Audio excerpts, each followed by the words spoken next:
아, 그걸 하나요? 제 인생에 있어서 그걸 하게 될 네. 줄 몰랐는데. 구독과 좋아요 부탁드립니다. 네. 반갑습니다. 네, 안녕하세요. 네. 어떻게 잘 지냈어요? 네, 정신없이 지나간 것 같습니다. 그래서 사실 제 고백을 하자면 네. 이 영화를 처음부터 끝까지 다시 보고 쭉 정리를 해서 아, 이것도 좋았지, 저것도 좋았지 하면서 많이 좀 긁어오고 싶었는데 사실 그럴 시간은 안 됐던 것 같고. 준비가 없이 왔군요. 아, 그래도 네, 훑어보고 제가 생각했던 부분들은 다 보고 왔습니다. 그래요. 네. 왠지 변명이 좀 길어지는 것 같은데 지금 뭔가 제가 다 준비를 해놨죠. 네네 그렇습니다. 네, 변명을 준비해봤는데. 사실 이제 이 영상 시리즈는 우리 혜미님의 원톱 네, 솔로 톱이기 때문에 제 맘대로. 뭐 혜미님이 하기에 나름입니다. 네, 기준도 어떻게 제 나올지는. 기준이고. 그렇습니다. 뭐 편한 대로 하면 되겠습니다. 네. 태어나서 처음. 크게 뭐 저는 크게 조회수에 신경 쓰지는 않으니까요. 네. 그런가요? 아닌 걸로 알고 있는데 제가 듣기로는 그게 아니었던 것 같아요. 어디 한번 봐봅시다. 지난 영상 나온 거 봤죠? 보긴 했죠? 네네. 네. 어땠어요? 우선 썸네일을 보고 좀 놀랬고요. 제가 계속 말씀을 드렸지만 그 바다에서 기어나온 앞머리의 비주얼이 약간 이렇게 누르게 꺼려졌고요. 그거를 자꾸 이야기함으로써 거기에 더 주목하게 만드는. 그럴 수 있지만 어쨌든 전 충격적이었어가지고 이랬구나. 혹시 그 영상 주변에도 보여줬어요? 제가 막 이거 봐라 이렇게 할 성격은 못 되는데 그래서 조회수가. 근데 볼 사람은 본 것 같더라고요. 왜냐면 그래요? 제 주변에서는 다 알고 있으니까 이 채널을 사전에 옛날부터 제 이 채널을 되게 많이 얘기를 했었어요. 그랬어요. 네네. 네, 그래서 뭐 이미 다 기념품이 뭐 진짜. 북커버 받았습니다만 먼저 연락이 오더라고요. 이게 뭐야? 이렇게 언니 이거 뭐야? 누나 이거 뭐야? 야 이거 뭐야? 이렇게 나와서 어떤 뉘앙스였어요? 이거 뭐야가. 근데 사실 그게 별 큰 내용이 없는 영상이었잖아요. 네. 이렇게 수다를 떠는 내용이었기 때문에 뭐 엄청난 피드백이 있진 않았고 데뷔했다. 자, 오늘 건 좀 반응을 우리 이끌어내 봐야죠. 주제가 있으니까. 네. 그리고 저도 많은 사람들이 이 영화를 같이 봐줬으면 좋겠는 마음이. 그렇죠. 그런 의도가 또 있으니까. 네. 맞아요. 그럼 한번 본격적으로 영화 이야기 한번 시작해 볼까요? 네. 네. 제가 오늘 들고 온 영화는 많은 분들이 보셨을 수도 있는 작은 아씨들이라는 영화인데요. 지금은 아마 왓챠 플랫폼을 통해서 다시 볼 수 있는 걸로 알고 있습니다. 네. 저는 자극적인 건 잘 못 보거든요. 잔잔한 제 목소리와 잔잔한가요? 잔잔한 네. 제 밤에 톤과 자기 전에 듣기 좋은. 네, 걸맞는 네. 류의 그렇습니다. 이야기들일 것 같고 네. 그럼에도 불구하고 팬들이 많은 분명 이것도 호평이 굉장히 많았기 때문에 네. 그래, 이 영화 떠오른 계기는 뭔가요? 음악을 그냥 듣다가 이제 영화 음악 플레이리스트 같은 게 있어서 그걸 들었고 이제 알고리즘이 이 영화 음악도 있어 하고 하나하나씩 소개를 해주다가 더 비치 해변이라는 노래가 이렇게 나왔어요. 어디서 들어봤다라는 건 전혀 없었고 이 영화 음악 되게 좋다 하고 보니까 작은 아씨들 트랙이었더라고요. 제목이 더 비치였어요. 네네. 그건가요? 같이 놀러 갔던 네, 그 장면에? 맞습니다. 되게 예쁜 장면이 있고 되게 그 해변이 그 자매들한테 되게 여러 이야기가 담겨져 있는 장소라고 생각을 하는데 특히 베스의 장면도 그렇고 그 음악이 정말 좋아요. 그래서 한동안은 그것밖에 안 듣고 다녔거든요. 자연스럽게 그 영화가 생각이 나더라고요. 영화가 다시 떠올랐군요. 네네. 이런 대사가 있었는데 하면서 다시 영화를 한번 보면 좋지 않을까 해서 오늘 소개를 하면 좋겠다. 네. 자, 근데 이제 그 영화 아직 모르는 분들도 있을 거 아니에요? 간략하게 좀 전체 줄거리를 좀 소개를 해주면 좋을 것 같은데요. 그냥 정말 한 집안에 자매뿐이 없는 한 집안에 한 자매들 간에 일어나는 이야기. 첫째가 매그였고 둘째가 조, 셋째가 베스, 막내가 아마 에이미였던 것 같아요. 네 자매가 엄마랑 같이 이제 시집오고 살아가는데 아빠는 남북 전쟁에 지금 북군으로 가 있는 거니까 영화 자체가 1800년대 중반을 배경으로 하고 있다는 걸 우리가 생각해 볼 수가 있고, 그래서 그 네 자매의 성격이 다 다르고 그 다름 가운데서 같이 모여 사니까 이런저런 에피소드들이 나오는데 그 주요 에피소드 중 하나가 그 건너집 이웃집에 사는 젊은 남자 로리의 등장으로 인해서 뭔가 여기에 이제 더 작은 이런저런 에피소드들이 이제 일어나죠.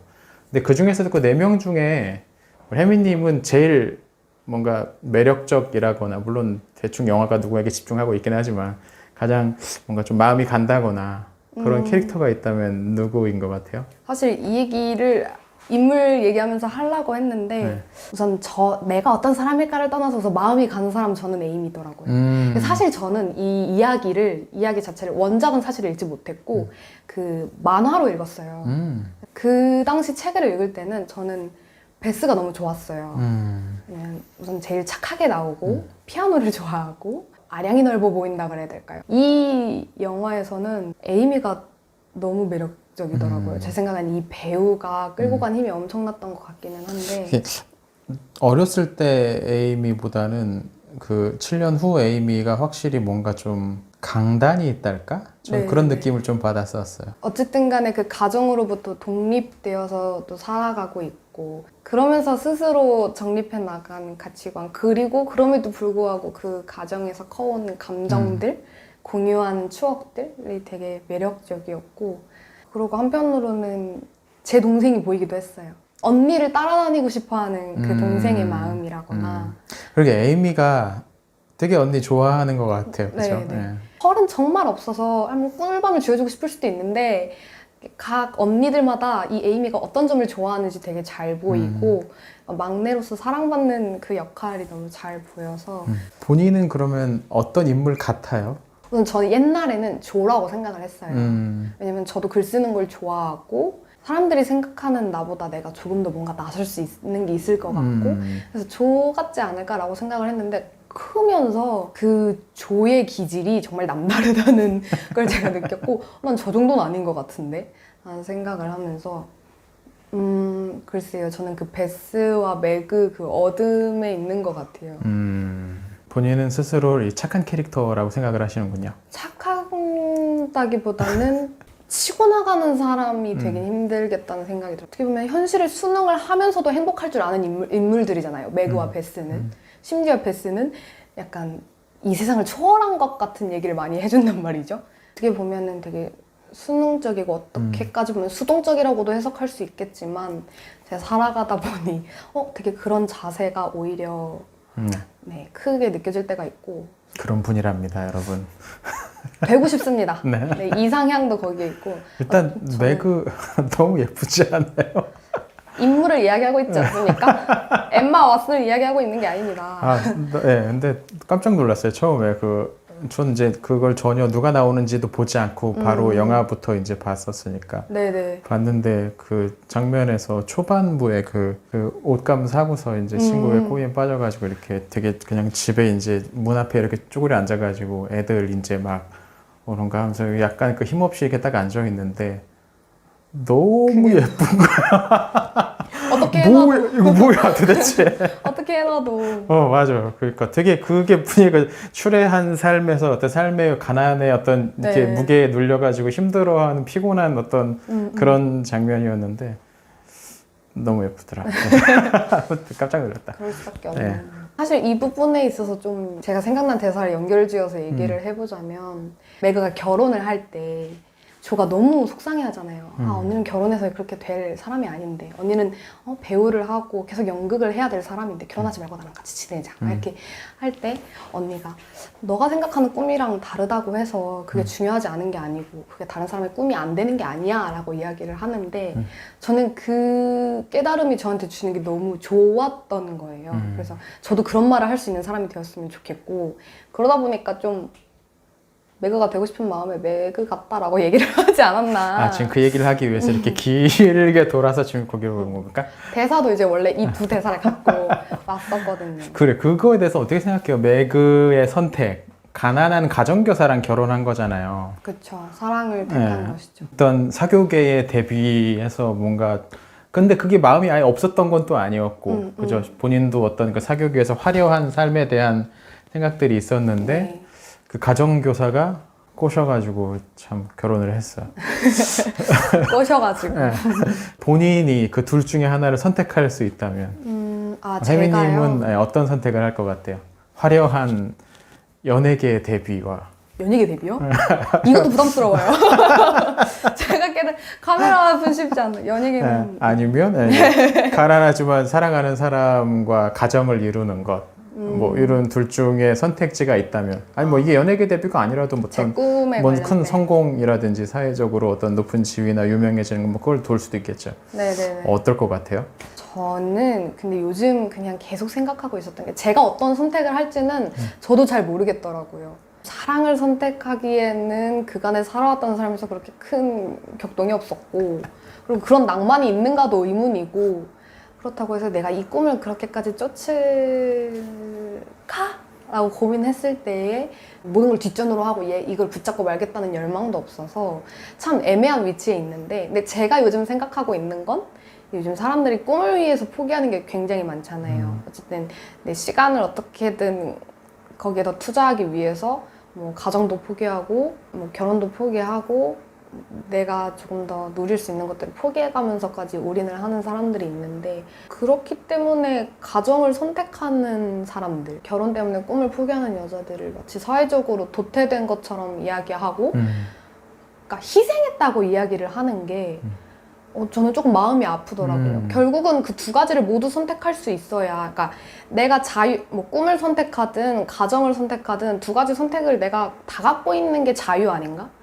내가 오로지 꿈을 쫓아가는 게 그게 과연 자유인가? 라는 생각이 들면서 맞아. 저는 그 매그의 말이 되게 필요한 말이라고 생각을 했어요. 맞아요. 네네네. 저도 많이 동의하는 부분이네요. 맞아요. 네. 그러니까 사회적 성공이라고 부르는 것만이 성공의 유일한 길인 것처럼 이렇게 네. 강요하는 분위기가 있죠. 네네. 네, 남자든 여자든 뭐 근데 사실 남자도 직장을 그만두고 가정에 전념하겠다라고 한다면 주변에서 그렇게 좀 이상하게 보지 않을까? 그러니까 그렇죠.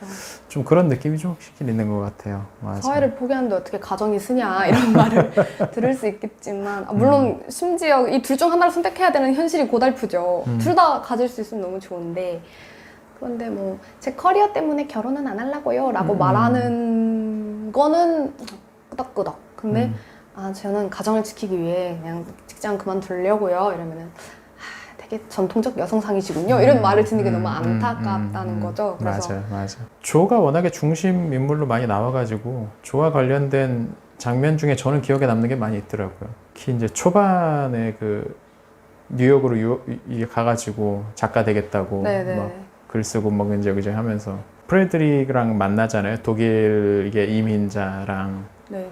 자기가 썼던 작품 보여줬을 때 프레드릭이가 혹평을 하잖아요. 근데 그 혹평에 대해서 굉장히 분노하면서 당신은 이제 내 친구도 아니야 하면서 완전 절교해버리고 떠나거든요. 딱 문 콱 나가버리잖아요. 그거 어때요? 왜 그랬을까요? 어느 입장을 먼저 말씀드리면 좋을까요? 그 프레들리 입장에서는 오히려 그게 애정 표현이었을 수도 있고 아니면은 그리고 한 면으로는 이게 이성을 떠나서 어떻게 약간 같은 사람을 만났던 느낌이 들었을 수도 있다고 생각을 하거든요. 그래서 아마 그런 서로의 잘 맞는 부분을 드러내주는 장면이 아니었을까.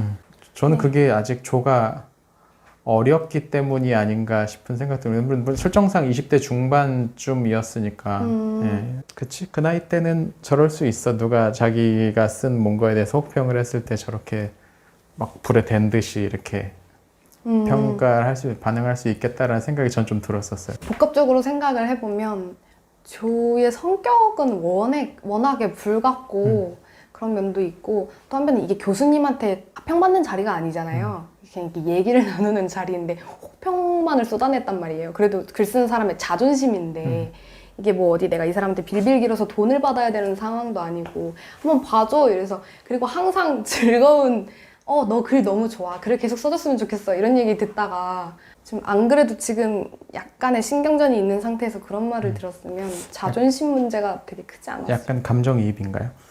근데 그거는 어쩔 수 없습니다. 내가 아무리 글을 못 썼다고 남이 내 글 못 썼다고 하면 반발심이 생길 수밖에 없죠. 약간 좀 사심이 들어간 프레드릭이 잘못했군요. 근데 오히려 그게 보는 사람 입장에서 너무 재밌잖아요. 쟤들 봐라 이렇게 되잖아요. 그게 또 재미 요소예요. 근데 시종 읽은 프레드릭은 왜 이렇게 흥분하는지 너무 참담하고 너무 침착해서 그 앞에서 막 조가 길길이 날뛰는 장면 보는 상황에서도 전혀 감정에 동요 없이 심지어 그러잖아요. 조가 막 욕하잖아요. 이렇게 패드립 막 너는 평생 동안 그런 작품 못 쓸 거라고 했더니 프레드 아마 그럴 거다. 나는 작가가 아니라서 그런 작품 못 쓸 거다. 너무 침착해가지고 이 독일 사람의 특징을 그렇게 살렸나 싶기도 하더라고요. 저는 또 그게. 아, 혹시 독일 사람이 그런가요? 그러니까 흔히 이제 유럽의 여러 인종들 중에 민족들 중에서 네네. 여러 이미지들이 있는데 독일 사람은 농담도 안 하고 딱딱하고 뭔가 기계적으로 뭔가 계산하고 합리적으로 판단해서 뭔가 제시하고 이런 느낌이 조금 있어요.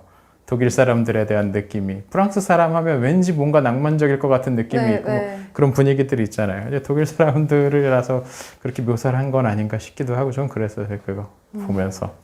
또 인상적인 대사 있었어요?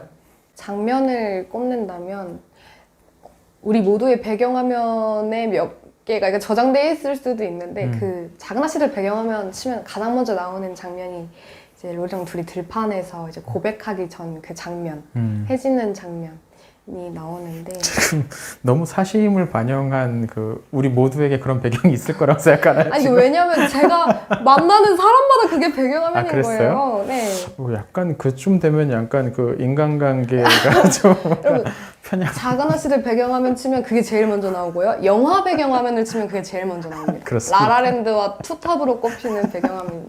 네. 그렇다고 치죠. 네. 거짓말 않고 검색해 보십시오. 정답할 네. 수 있습니다. 네, 아무튼. 네, 여튼 그런 장면이 있는데 참 되게 현실적인 장면이었던 것 같아요. 둘이 분명 정을 나눴고 오랜 시간 동안 자라오면서 저도 이미 예감을 하고 있었단 말이죠. 얘가 무슨 말을 할지. 이미 표정이 점점 굳어가기 시작해요. 아직 말도 꺼내지 않았는데. 그러다가 나중에 타이밍이 안 맞아서 그 이후에는 에이미에게 또 고백을 한 상황이 되었죠. 그쵸. 이제 이거를 영화를 안 본 분들은 약간 오해할 수가 있는데 이제 순서를 정확하게 좀 설명을 하면 로리랑 조가 어느 정도 이제 썸씽이 있는 썸을 타고 있는 상황에서 고백을 사랑한다고 고백을 했는데 조가 이걸 거절한 거예요. 여기서 완전 끝난 거예요. 그래서 관계가 끝난 거예요. 도망갔죠, 도망. 거절을 했고 결국 로리는 이제 유럽으로 갔는데 거기서 같이 고모랑 유럽으로 왔던 막내 에이미와 만나게 되는 거죠. 그 파리 그 프랑스 쪽에서. 그래서 둘이 또 이렇게 만나다 보니까 또 썸씽이 생겼네. 둘이 이제 결국 결혼하는 이야기인 거고. 근데 그걸 모르는 조는 마음을 정했고. 다시 한번 뭐 엄마랑 그런 얘기 하잖아요. 다시 고백을 하면 내가 받아줄 것 같다고 막 이야기하면서 막 다시 이제 자기 편지 써가지고 내가 전에 잘못 생각했던 것 같아 하면서 편지를 썼던. 편지를 로리가 보기 전에 약혼했다는 걸 알고 빨리 가서 편지를 이제 찢어버리는 그런 장면. 그 순서가 그런 거죠. 그렇죠. 이거 그냥 겉만 툭 보면 얘가 자매를 얘 건드렸다 쟤 건드렸다 아주 그렇게 생각할 수도 있는데 그러니까 앞에 관계는 완전히 끝난 상황이었어요. 그러니까 로리로서는 완전히 끝났다고 생각할 수밖에. 왜냐면 떠나버렸으니까 쪽이 동부로 완전히 떠나버렸으니까 완전히 그랬으니까. 그러니까 로리의 탓은 아니다 일단. 네, 그걸 짚어주고 싶었습니다. 저도 보는데 마음이 아팠어요. 누가 봐도 되게 사랑스러운 캐릭터잖아요, 조가. 너무 그 로리 눈빛이 이해가 가는데 그간의 시간도 있었고 그걸 혼란스러워하는 듯 하면서도 정말 완강하게 거절을 한단 말이죠. 우리 둘이 같이 만나면 싸움밖에 안 할 거야. 그치. 그 대사도 참 살아본 것처럼. 네. 근데 또 이해는 가요. 보는 사람 입장에서 맞아. 저 둘이 만나면 어떤 점에서 싸움이 이루어질 수도 있지 않을까. 어떤 점이 싸울 것 같아요? 아무래도 둘 다 이제 항상 연극을 같이 하면서 그 재미로 이제 친해진 사이잖아요. 현실적인 면에서 좀 더 많이 부딪히게 되는 부분들이 있을 텐데 커가면서 그것을 해결해 나가는 과정에서의 다툼이 많이 있지 않을까. 또 다른 면에서는 조를 어떻게 보면 동경하는 면도 있는데 그냥 이 조의 뭐랄까 면모를 되게 멋있다고 생각을 해주잖아요, 로리는. 근데 그런 면에 있어서 어쩌면 조가 기댈 곳도 필요하지 않았을까라는 생각도 해요. 로리가 우리 혜미님이 생각하기에 결혼하기에 적당한 남편감인 것 같아요. 근데 어떤 사람이냐에 따라 다르죠. 그러니까 저한테? 아니, 저한테요? 로리 같은 사람. 저는 일단 잘생겼고 그쵸. 돈도 많고 집안에 돈도 많고 근데 별다른 직업은 없는 것 같고 저도 그게 되게 의문이었어요. 대체 이 인물을 집안에 돈이 많아서 그래. 그러니까 전 지금 이 시대에 와서 생각을 해보면 조금 설득력이 없지 없는 것 같아요. 왜냐면은 직업이 드러내주는 그 사람의 면모가 있는데 그래서 그것으로 저를 설득하지는 못하는 거고 돈이 많다 이게 좋긴 한데 집안에 돈이 많아. 일 안 해도 살 수 있다는 거죠. 맨날 유럽 여행 다니고. 너무 비현실적이에요. 너무 좋겠죠. 차라리 친구로 지내고 싶어요. 친구로 지내서 아, 남편 감은 아니고. 네. 저도 그런 마음 아니었을까요? 어떻게 그렇겠죠. 보면. 저는 되게 그냥 약간 소울메이트로는 잘 맞았을 수도 있다고 생각해요.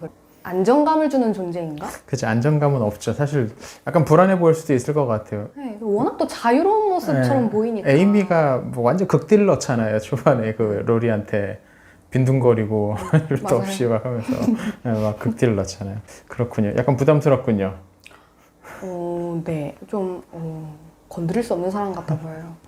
근데 먼저 와서 고백을 한다면? 저도 약간 저처럼 하지 않을까요? 아, 그럴까요? 네, 만약 제 오랜 친구였다면은 안 돼 이러다가 곰곰이 생각해보다가 그래도 얘만한 애는 없지 이러고 갔다가 이제 타이밍이 안 맞아서 아, 타이밍. 그렇게 운명이 거슬러 놓는 그런 사이가 되지 않을까. 요 질문, 요거 질문하고 싶었는데. 준비가 되어 있나요? 네. 2주 동안 준비했어요. 여동생 있잖아요. 네. 만약에 나를 좋아했던 사람이 이런 질문을 준비하셨다고요? 이렇게 준비하셨다고요? 나를 좋아했던 사람이 네. 여동생하고 약혼을 해왔다. 약혼을 하기로 했다. 그럴 때 조는 그렇게 대답하잖아요. 전 이 대사도 처음 봤을 때도 되게 팍 꽂혔었는데 자매들끼리 화내기엔 인생이 너무 짧지라는 대사로 되게 쿨하게 이야기를 툭 칩니다. 아마 에이미가 그때 약간 좀 걱정하면서 눈치를 보죠. 그 얘기 딱 했을 때 갑자기 얼굴이 확 풀어지면서 껴안는 그 장면이 나온 거예요. 전 이 대사도 너무 좋더라고요. 자매들끼리 화내기에 인생이 너무 짧지라는 이 대사. 네. 물론 본인 감정 이제 아직 다 수습이 안 됐을 것 같은데 그럼에도 불구하고 나한테는 동생이다 너는 하면서 해주는 그 장면 되게 인생적이었는데 어때요? 우리 혜민님은 어떨 것 같아요? 똑같은 상황인 거죠. 저한테 고백을 했던 사람이 나한테 차이가 나랑 나서 썸이 있었던 썸남이었는데 그래서 뭔가 이제 고백을 딱 하는데 나는 아니다. 난 지금 좀 더 중요한 일이 있다 하면서 거절을 했어. 몇 년 후에 동생하고 만나고 있다는 걸 알게 됐어. 심지어 이제 결혼까지 생각한다고 집에 소개시키러 딱 왔어. 야, 이건 무슨 한국식 드라마 같은 느낌이다. 어떻게 보면. 근데 뭐 어떡해요. 어떡합니까? 근데 그게 제가 말린다고 될 일이 아닌 것 같아요. 그러니까 거기서 제가 화를 낸다고 해서 바뀌는 상황은 이제 오히려 두 사람의 눈치를 오히려 제가 받는 상황인 거고 동생하고도 멀어지고 얘랑도 멀어지는데 근데 약간 좀 안일하게 생각을 하는 걸까요? 왜냐면 이 영화에선 결국은 조는 짝이 있잖아요. 그러니까 영화는 영화고. 그러니까 근데 저는 이 남자를 거절함으로써 제 짝이 없어지는 걸 수도 있잖아요. 아, 그럴 수도 있죠. 네, 그건 말 수 없지만. 저라면 그렇게 쟁취하는 스타일은 못 된다. 순응하고 현실을 받아들이는군요. 네, 굳이 또 그렇게 하겠다는데 이렇게 쿨하게 얘기할 수 있어요. 쿨하게요? 네, 자매들끼리 화내기엔 인생이 너무 짧지. 물론 너무 영화 대사 같긴 하지만. 맞아요. 한국어로 그 대사는 칠 수 있죠. 자매들이라기엔 2명밖에 없는데 여하튼 이렇게 멋있는 대사를 칠 짬은 없는 것 같고 되게 웃어주려고 노력 많이 하겠죠. 근데 뒤 돌아가자마자 울잖아요. 그렇겠죠. 차라리 제가 그냥 조 한 사람의 인물이었다면 온전히 그 감정선을 따라갔을 건데 제가 또 에이미가 너무 좋았다고 말씀을 드렸잖아요. 마지막에 처음에 로리가 에이미한테 가서 고백을 했을 때 내가 언니 대용이 아니라고 화를 내는 장면이 있어요. 저 너무 슬픈 거예요. 그 장면에서.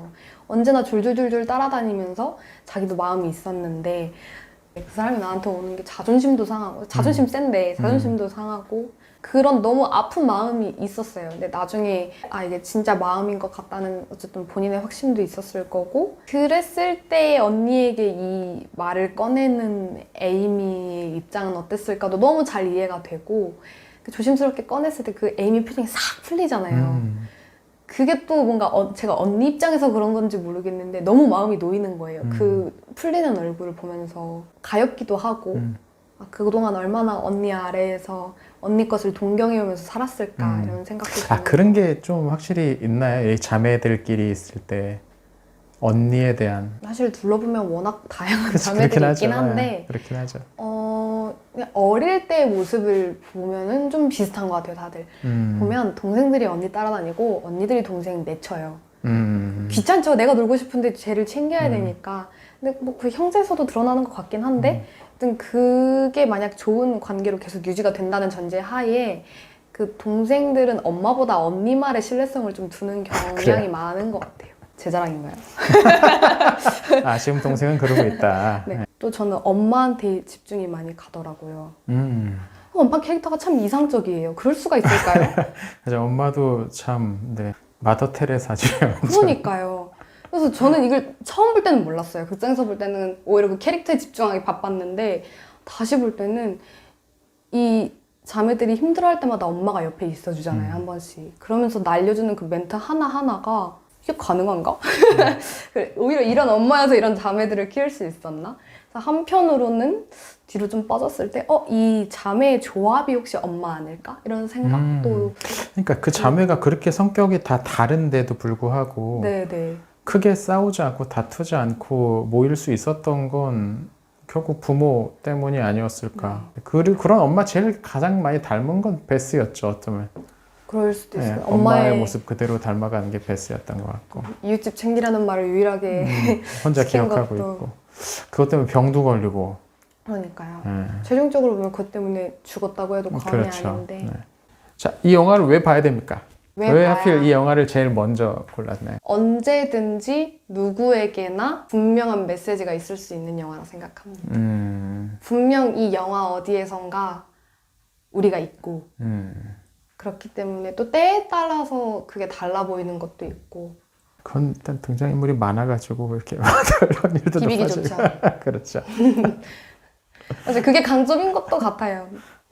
근데 그 자꾸 이제 마무리해야 되는데 자꾸 다시 돌아가는 것 같은데. 이게 재밌어요. 근데 그 여러 명의 캐릭터들이 있는데 이게 엉키기가 쉬운데 제가 생각하기에는 이게 서로 엉키거나 캐릭터가 서로를 누르거나 아니면 시간이 지나면서 어떤 건 사라져버리거나 하나만 남게 되거나 이게 잘 못 만드는 사람들은 보통 그렇게 만들고 끝날 텐데 저는 이 각각이 다들 끝까지 매력이 좀 살아있다라는 게 또 이 영화 보면서 좋았던 부분 가운데 하나였어요.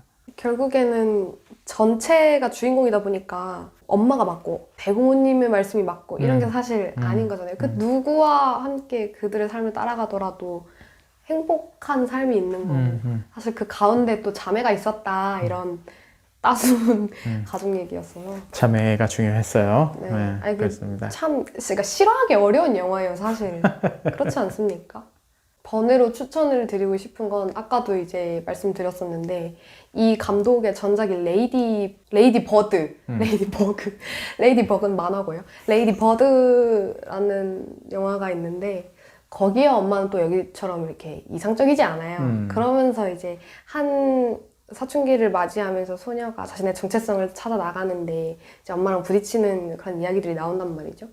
근데 그런 점에 있어서 이 그레타 거위라는 감독이 되게 그 깔끔하게 우리가 늘 갖고 있는 감정을 되게 잘 얘기해 주는 것 같아서 또 같이 보시면 또 다른 즐거움을 느끼실 수 있다고 추천드리고 싶습니다. 네. 자, 마무리해도 될까요? 좋습니다. 마무리 한 5번 하는?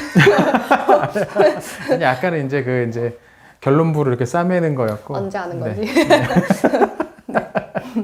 그 마무리 멘트를 해줘야 돼요. 어떻게 하면 되죠?